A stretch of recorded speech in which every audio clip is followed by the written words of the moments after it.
To my channel. मेरे channel पे हम लोग बीटेक आरटीयू कोटा से रिलेटेड इलेक्ट्रिकल इंजीनियरिंग के सारे सब्जेक्ट्स पढ़ेंगे। तो अभी जो लेक्चर्स चल रहे हैं power quality and fact 7 sem BTech electrical engineering के लेक्चर चल रहे हैं। ये 7th लेक्चर है और 3rd यूनिट चल रही है। आज का टॉपिक है थायरिस्टर कंट्रोल्ड ब्रेकिंग रजिस्टर। तो थायरिस्टर कंट्रोल्ड ब्रेकिंग रजिस्टर क्या होता है इसके बारे में पढ़ेंगे। तो लेक्चर के आउटलाइन है ये सिंबल, सिंगल लाइन डायग्राम, इसका 3 फेज कनेक्शन और इसकी यूटिलिटी क्या है पावर सिस्टम में।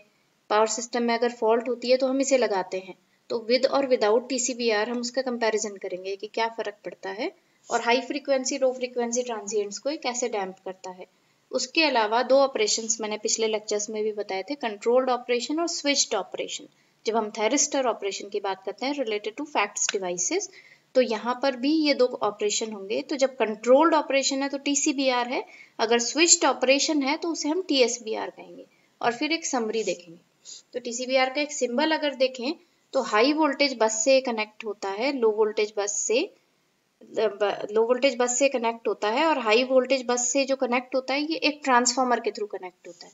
तो इसका सिंबल जो बनाएंगे एंटी पैरेलल में 2 डायोड्स लगेंगे और फिर रजिस्टर हम दिखा देते हैं। ये सिंबल है सिंगल फेज इक्विवेलेंट सर्किट, लेकिन हम इसे 3 फेज इक्विवेलेंट सर्किट अगर देखें तो ये स्टार या डेल्टा में कनेक्ट होगा। अब टीसीबीआर का मतलब है थायरिस्टर कंट्रोल्ड ब्रेकिंग रजिस्टर। ये शंट में लगाया जाता है ट्रांसमिशन लाइन के और प्रेफरेबली ये जनरेटर के पास लगाया जाता है। अगर अलग अलग पर्पसेज हैं तो हम इसकी लोकेशन बदल सकते हैं।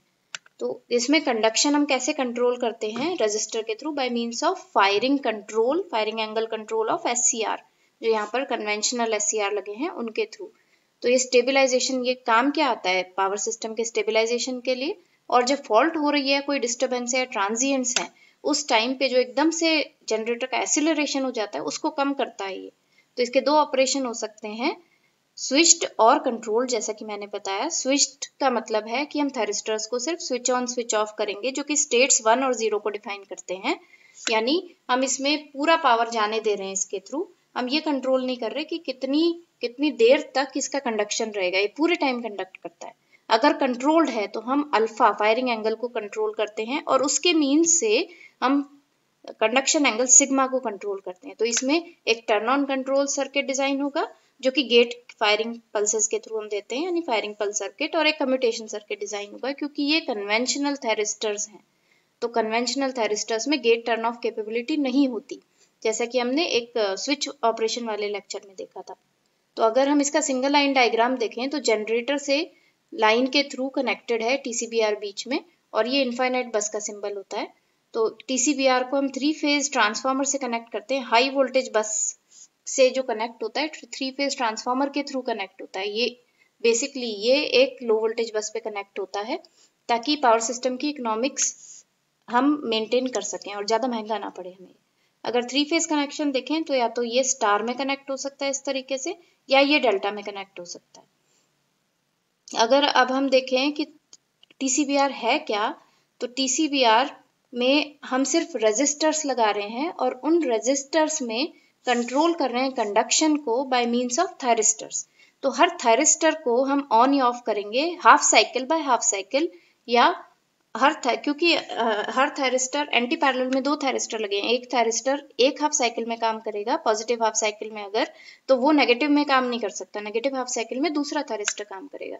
तो इसके फंक्शंस क्या हैं, बेसिकली रेजिस्टर करता क्या है, रेजिस्टर के थ्रू अगर कोई एनर्जी पास की जाए तो वो सिर्फ उसे हीट में कन्वर्ट करके वेस्ट कर देता है। तो ये भी यही काम कर रहा है। थायरिस्टर कंट्रोल्ड ब्रेकिंग रेजिस्टर है ये एनर्जी को अपने अंदर कंज्यूम कर लेता है और नेट अवेलेबल एनर्जी जो होती है एक डिस्टर्बेंस के दौरान उसको कम कर देता है। तो इस वजह से एक्सिलरेशन को कम कर देगा, जनरेटर के एक्सिलरेशन को कम कर देगा, यानी डीसेलरेशन कर देगा जनरेटर में। पावर सिस्टम की ट्रांजिएंट्स जब हो रही हैं तो एक्स्ट्रा पावर को एब्जॉर्ब कर लेगा। सब सिंक्रोनस ऑसिलेशंस के टाइम भी एक्स्ट्रा पावर को एब्जॉर्ब करने का ये काम करता है। तो ये लोवेस्ट कॉस्ट है, सिंपल बन जाता है और बहुत हाईली रिलायबल है। ये बेस्ट लोकेशन जो हम कहते हैं वो जनरेटर के एकदम पास में होती है ताकि ट्रांजिएंट इंस्टेबिलिटी के दौरान हम इसको एज अ ब्रेक इस्तेमाल कर सकें, क्योंकि ये पावर को एब्जॉर्ब करने का काम करता है। Therefore it essentially acts as a brake. तो डेल्टा कनेक्शन, इसमें स्टार डेल्टा 2 बताए थे मैंने तुम्हें कनेक्शन 3 फेज के लिए।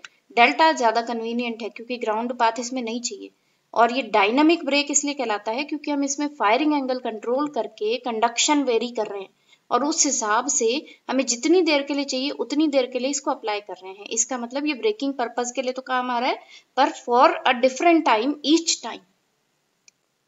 अब इसकी यूटिलिटी की बात करें तो इसके जो फंक्शंस हैं, अभी मैंने तुम्हें बताया सिर्फ ये एनर्जी एब्जॉर्प्शन का काम करता है, तो उस वजह से क्या क्या फंक्शन या क्या क्या जगह पर ये काम आ सकता है पावर सिस्टम में, वो इसकी यूटिलिटी को डिफाइन करेंगे।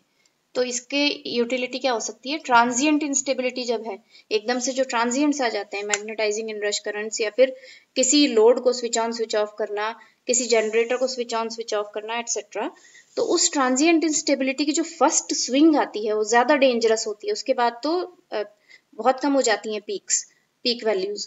तो उस टाइम पे टीसीबीआर का रोल बहुत इंपॉर्टेंट है ताकि उस पावर, एक्स्ट्रा पावर को एब्जॉर्ब कर ले और ट्रांसमिशन लाइन या पूरे सिस्टम में, पावर सिस्टम में ना जाने दे उस पावर को। नेक्स्ट क्या कहाँ काम आ सकता है, ये डैम्प करने के लिए ऑसिलेशंस को। तो लो फ्रीक्वेंसी या हाई फ्रीक्वेंसी ऑसिलेशन, दोनों तरह के ऑसिलेशंस को ही डैम्प करने के काम आता है, यानी अब्जॉर्ब करने के काम आता है उस टाइम एक्स्ट्रा पावर को। अब सब सिंक्रोनस रेजोनेंस एक फिनोमिना होता है जो सीरीज कैपेसिटर कंपनसेशन की वजह से होता है सिस्टम में, जो कि हमने सेकंड चैप्टर में पढ़ा था। तो इसमें भी ये बहुत डेंजरस फिनोमिना है जिसमें जनरेटर की शाफ्ट जो होती है, रोटर शाफ्ट, वो फटीग हो सकती है, टूट सकता है जनरेटर।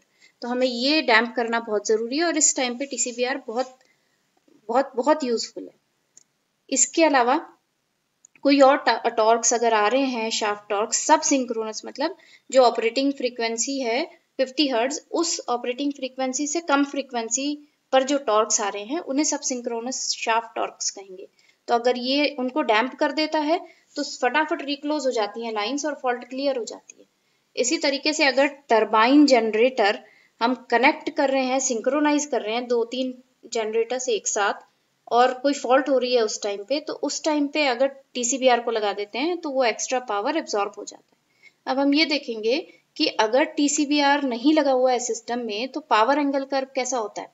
ये दोनों एरियाज अगर बराबर हैं A1 A2 तो सिस्टम स्टेबल है, पर अगर ये एरिया बढ़ जाता है और डेल 3 बहुत ज्यादा हो जाता है क्योंकि फॉल्ट क्लियर होने में टाइम ज्यादा लग गया, तो ये अनस्टेबल रीजन में आ जाता है।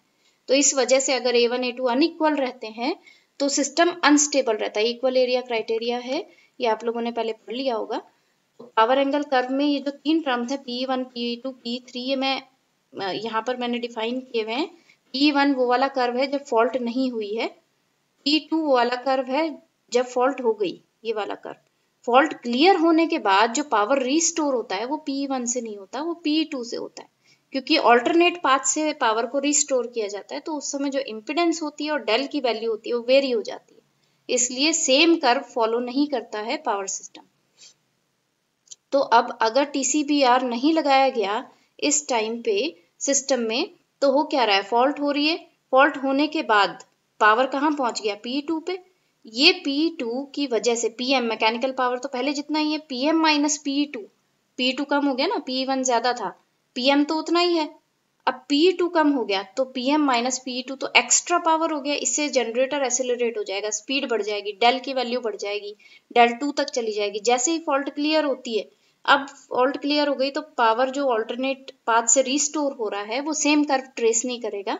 अगर वो P3 का कर्व ट्रेस करता है वो हमेशा लोअर कर्व होगा because of the increased resistance of the path, क्योंकि सेम पाथ नहीं है, लो इम्पिडेंस पाथ से, जिस पाथ से जा रहा था वो पाथ से नहीं जा रहा है करंट अभी। तो अगर ये डेल 3 बढ़ जाता है, पर डेल 3 बढ़ने के साथ अगर दोनों एरियाज इक्वल रहते हैं तो सिस्टम स्टेबल है, अदरवाइज सिस्टम अनस्टेबल है। और ये कब होता है, जब डेल 3 एक रेंज से, बहुत रेंज से बाहर चली जाती है, जिससे सिस्टम इस अनस्टेबल मोड में आ जाता है। तो अब अगर हमने टीसीबीआर लगा दिया सिस्टम में तो क्या फर्क पड़ेगा, ये जब फॉल्ट हो रही है तब थोड़ा सा पावर एब्जॉर्ब करने का काम करता है, और फॉल्ट क्लियर होने के बाद जो एकदम से एक्स्ट्रा एक्सेलरेशन होता है जनरेटर का, जिसकी वजह से एक्स्ट्रा एनर्जी उसको मिलती है, वो एक्स्ट्रा एनर्जी सिस्टम में ना जाए तो उसको एब्जॉर्ब करने का काम करता है। तो ये कर क्या रहा है इस टाइम पे, इन दोनों एरियाज को बढ़ा रहा है। ज्यादा कौन सा एरिया बढ़ रहा है, A2, ताकि ये दोनों बराबर हो सके within the limit of del 3, जब तक कि डेल 3 अनस्टेबल रेंज में ना चला जाए। अगर इस पाथ पे आ गया डेल 3 तो सिस्टम अनस्टेबल हो जाएगा। तो ये मेंटेन करता है सिस्टम की स्टेबिलिटी को by filling the margin between the two areas A1 and A2 और इसीलिए ड्यूरिंग फॉल्ट ये एक्सेलरेटिंग पावर एरिया A1 को भी थोड़ा कम कर देता है, वहां थोड़ा सा एब्जॉर्प्शन होता है, और फॉल्ट क्लियर होने के बाद ज्यादा एब्जॉर्प्शन होता है पावर का। ठीक है, तो अब अगर हम देखें कि इसका यूसेज, ये तो फॉल्ट के दौरान हो गया कि फॉल्ट के दौरान क्या काम करता है TCPR। अब हाई फ्रीक्वेंसी और लो फ्रीक्वेंसी डैम्पिंग अगर हम करना चाहते हैं, ट्रांजिएंट्स दो तरीके के हो सकते हैं, हाई फ्रीक्वेंसी और लो फ्रीक्वेंसी। तो अगर हाई फ्रीक्वेंसी ट्रांजिएंट्स हैं और मुझे उन्हें डैम्प करना है, तो कंट्रोल पैरामीटर में डेल्टा ओमेगा मान के चल रही हूँ। एक सिग्नल मैंने निकाला omega minus omega naught. Omega naught is the power frequency 50 hertz और ओमेगा तुम्हारी ट्रांजिएंट की फ्रीक्वेंसी है जो कि ज्यादा है। तो अगर ये पॉजिटिव होगा तो ऑपरेट करेंगे हम TCPR, और अगर ये पॉजिटिव नहीं होगा तो वो TCPR को स्विच्ड ऑफ रहने देंगे। तो एक कंट्रोल सिग्नल है जो कि TCPR में इस कंट्रोल सिग्नल के थ्रू TCPR को ऑपरेट किया जाता है। तो अगर ये पॉजिटिव है तो हम TCPR को ऑपरेट करवाएंगे, और जो करंट TCPR का है वो टॉर्क प्रोड्यूस करेगा, एनर्जी एब्जॉर्ब करेगा। फॉल्ट के दौरान TCPR का पावर थोड़ा कम होता है, लेकिन फॉल्ट क्लियरेंस के बाद TCPR का पावर बढ़ जाता है। टाइम, क्योंकि रिस्पॉन्स टाइम TCPR का कुछ होगा तो थोड़े टाइम बाद ये रियलाइज होगा सर्किट में, तो टाइम लगेगा। प्रेफर्ड लोकेशन जनरेटर के पास है और रजिस्टर सिर्फ कंज्यूम करता है पावर, इसीलिए ब्रेक की तरह सर्व करता है। डायनामिक ब्रेक कैसे हम डिस्कस कर चुके हैं पहले की स्लाइड में।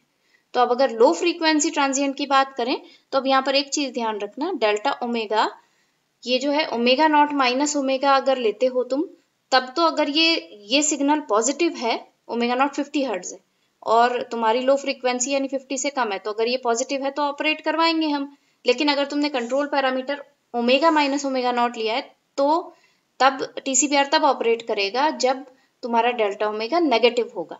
ठीक है, तो ये दोनों ही पैरामीटर्स, ये दोनों तरीके से डिफाइन होता है, कहीं पर किसी तरीके से, कहीं पर किसी तरीके से। बेसिकली जो कंट्रोल पैरामीटर है वो डेल्टा ओमेगा है, वो कंट्रोल कर रहा है TCPR के ऑपरेशन को, और जैसे ये कनेक्ट हो जाएगा सर्किट में वैसे ये पावर को एब्सॉर्ब करेगा। तो कुछ एग्जांपल देख लेते हैं। जैसे अगर ये कोई सिस्टम की वेवफॉर्म है एंगल की, रोटर एंगल की, जनरेटर रोटर एंगल की, एक डेल 1 एंगल पे फॉल्ट हुई, ठीक है, डेल 2 पे फॉल्ट क्लियर हो गई, और डेल 1 एंगल पे नॉर्मल कंडीशन थी, डेल 2 पे फॉल्ट क्लियर हो गई, फॉल्ट क्रिएट हो गई, और डेल 3 पे फॉल्ट क्लियर हो गई, है ना। तो अब अगर यहाँ फॉल्ट हो रही है तो यहाँ पर पावर, अब डेल्टा ओमेगा जब पॉजिटिव होगा तो ये ऑपरेट करेगा। तो अभी जो अपन ने डेल्टा ओमेगा लिया है, ओमेगा नॉट माइनस ओमेगा, उसके हिसाब से डेल्टा ओमेगा पॉजिटिव होना चाहिए। तो अगर ये पॉजिटिव है, यहाँ पर पॉजिटिव है, तो ये ऑपरेट करेगा, यानी तुमने TCPR ऑन कर दिया। TCPR ऑन होने में थोड़ा टाइम लेता है, उसके बाद इसका फुल पावर मिलेगा मुझे। फिर यहाँ पर ये नेगेटिव चला गया डेल्टा ओमेगा, तो TCPR ऑफ कर देना, अभी ऑन नहीं रखना। अगर ये वापस डेल्टा ओमेगा सिग्नल पॉजिटिव होता है तो ही TCPR ऑन होगा, अदरवाइज ऑन नहीं होगा। सिमिलरली अगर हम डैम्पिंग देखें फ्रीक्वेंसी ट्रांजिएंट की, जहां पर स्पीड डेविएशन अगर मैंने डिराइव किया ये आ रहा है, तो स्पीड डेविएशन अगर सपोज ये कर्व है, ये एक सपोजिशन लिया है, तो जब स्पीड डेविएशन पॉजिटिव है तो मैं TCPR को ऑपरेट कराऊंगी, तो TCPR का पावर मिलेगा। अगर सपोज ये सिर्फ लो फ्रीक्वेंसी ट्रांजिएंट की बात थी तो यहाँ पर TCPR का इतना सा पावर लिया। अब सपोज मैंने कंबाइंड लिया, यानी लो फ्रीक्वेंसी है या हाई फ्रीक्वेंसी, दोनों टाइम पे ऑपरेट करे, तो मुझे दोनों टाइम पे डेल्टा ओमेगा को चेक करके पल्स निकालनी पड़ेगी। उस पल्स को मैं गेट सिग्नल पे दूंगी, थायरिस्टर के गेट सिग्नल पे, ताकि TCPR को कनेक्ट किया जा सके सर्किट में और वो उस टाइम पे एक्स्ट्रा पावर को एब्जॉर्ब कर सके। इसी तरीके से अगर सब सिंक्रोनस ट्रांजिएंट्स हैं या सब सिंक्रोनस टॉर्क्स हैं या सब सिंक्रोनस रेजोनेंस फिनोमिना है, तो भी तुम जनरेट करोगे ये पल्सेस। अब एक चीज आती है पल्स विड्थ मॉड्यूलेशन, तो वो आगे पढ़ेंगे हम, 4th चैप्टर का पार्ट है। लेकिन पल्स विड्थ मॉड्यूलेशन का मतलब है कि हम पल्सेस को एक्सट्रैक्ट करते हैं, ये फुल टर्न ऑन करके बहुत देर तक टर्न ऑन करके रखें और बहुत देर बाद टर्न ऑफ करें, उसकी जगह हर हाफ साइकिल में एक पल्स की जगह 4 या 5 या उससे भी ज्यादा अगर हम पल्स दें तो उसे पल्स विड्थ मॉड्यूलेशन कहा जाता है। तो ये पल्स विड्थ मॉड्यूलेशन का एक एग्जाम्पल है, और ये तुम्हें ये एक एग्जाम्पल इस तरीके से दिया हुआ है कि अगर लो फ्रीक्वेंसी ट्रांजिएंट्स होंगे तो सिग्नल कैसे क्रिएट किया जाए, जो कि हम गेट के सर्किट डिजाइन में गेट सिग्नल पे देंगे। इसी तरीके से कंबाइंड के लिए और इसी तरीके से सब सिंक्रोनस टॉर्क्स के लिए। तो अब अगर बात करें थायरिस्टर स्विच्ड रिएक्टर की, जो TSBR thyristor switched braking reactor, अगर हम कहें तो इसका मतलब है अगर 3 फेज सिस्टम है तो अगर फेज ए की बात करें, फेज ए की वेव फॉर्म है, फेज ए में मैंने सिर्फ थायरिस्टर को स्विच ऑन कर दिया, ये पहले किसी आगे पॉइंट पर 0 है तो इसी तरीके से ये चलता हुआ आ रहा है, यहाँ से कहीं 0 होगा, यहाँ से स्टार्ट हुआ होगा, फिर ये चलता हुआ आ रहा है और फिर ये 0 हो गया, जहां पर तुम्हारी ए फेज की पावर खत्म हो गई, वहां पर ये 0 हो गया। इसका मतलब मैंने सिर्फ इसे स्विच ऑन किया, इसके पावर को कंडक्ट करने दिया और थायरिस्टर को स्विच ऑन करके रेजिस्टर को पावर एब्जॉर्ब करने दिया, सिर्फ इसकी पूरी एक साइकिल तक। इसमें मैंने कोई अल्फा फायरिंग एंगल कंट्रोल नहीं किया है और कंडक्शन दोनों हाफ साइकिल्स में कुछ कंट्रोल नहीं है। पूरी एक साइकिल के लिए बस एक बार स्विच ऑन किया और एक बार स्विच ऑफ किया। इसी तरीके से अगर कंट्रोल्ड रेजिस्टर की बात करें, थायरिस्टर कंट्रोल्ड ब्रेकिंग रेजिस्टर, तो अब ये सपोज ये एंगल है 90 डिग्री डिले और ये 120 डिग्री डिले, तो अब ए फेज का ये वेवफॉर्म है, ये बी फेज का वेवफॉर्म है और ये सी फेज का। तो अब ए फेज के लिए सपोज हम ए फेज की बात करते हैं, तो ए फेज में पावर वी आई ए का कर्व है पावर का, अगर तो अब अगर इसमें मैंने फायरिंग एंगल 90 डिग्री रखा तो यानी 90 डिग्री इस पॉइंट पे ये फायर होगा और इस पॉइंट पे फायर होके आउटपुट 0 तक देगा फर्स्ट हाफ साइकिल में। हम सिर्फ हाफ साइकिल देख रहे हैं इस वक्त। इसी तरीके से बी फेज में भी 90 डिग्री पे फायरिंग की तो 90 डिग्री पे यानी इस पॉइंट पे फायर होगा, तो इस पॉइंट पे फायर होके यहाँ तक आउटपुट देगा first half cycle, positive half cycle. और इसी तरीके से सी फेज में, ठीक है। तो अब ये जो आउटपुट मिलेगा TCBR का वो तीनों फेजेस का इस तरीके से मिलेगा। अब अगर हम 120 डिग्री डिले की बात करें तो इसका मतलब ये एंगल थोड़ा आगे हो गया, ये जो यहाँ पर 90 पे हो रहा था 30 डिग्री आगे और हो गया, तो ये यहाँ पर आउटपुट जो मिल रहा है ए फेज का वो कम हो गया, यानी कम देर के लिए हम TCBR को ऑन कर रहे हैं ताकि वो पावर एब्जॉर्ब कर सके। तो डिफरेंसेस हैं दोनों ऑपरेशन में, स्विच्ड ऑपरेशन और कंट्रोल्ड ऑपरेशन में। अब अगर इंपॉर्टेंट पॉइंट्स को समराइज करें तो TCBR सिर्फ एनर्जी को अब्जॉर्ब करने के काम आता है, इसलिए हम इसे डायनेमिक ब्रेक कहते हैं। ये ऑसिलेशंस को डैम्प कर सकता है, तो सब सिंक्रोनस टॉर्क्स को डैम्प करने के काम में लेते हैं हम इसे।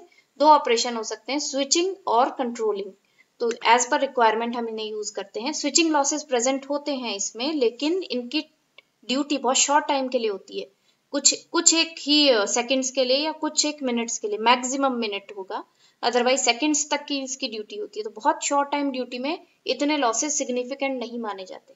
अगर हम इसकी परफॉर्मेंस देखें तो megawatt by megawatt hour ratio बहुत हाई होता है, यानी पावर जो ऑब्टेन होता है और जितनी एनर्जी कंज्यूम कर रहा है उस पावर को देने के दौरान वो काफी हाई है, तो जो पावर दे रहा है मेगावाट वो ज्यादा है, इसका मतलब इसकी परफॉर्मेंस अच्छी है।